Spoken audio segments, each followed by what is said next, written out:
আসসালামু আলাইকুম। সোপান বলছি। হাবিবুল্লাহ সাল্লাল্লাহু আলাইহি সাল্লাম আমাদেরকে মাছের সাথে যেকোনো দুধ জাতীয় খাবার যেমন টক দই বা দুধ মিশিয়ে রান্না করতে নিষেধ করেছেন। এটা কেন নিষেধ করেছেন? এটি একটা হাদিস। আমরা যদি বৈজ্ঞানিক ইয়েতে যাই, বিশ্লেষণে যাই, তাহলে আমরা এখন দেখতে পাই তিনি যে বলেছেন সেই ১৪০০ বছর আগে। কেন বলেছেন?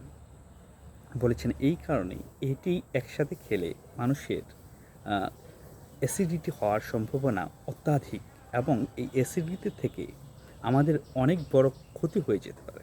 যার কারণেই রাসূলুল্লাহ সাল্লাল্লাহু আলাইহি সাল্লাম আমাদেরকে মাছের সাথে যেকোনো দুগ্ধ জাতীয় খাবার খেতে নিষেধ করেছেন বা মাছকে কোনো দুগ্ধ জাতীয় খাবারের সাথে মিক্স করে রান্না করতে নিষেধ করেছেন। তো ভালো থাকুন, সুস্থ থাকুন।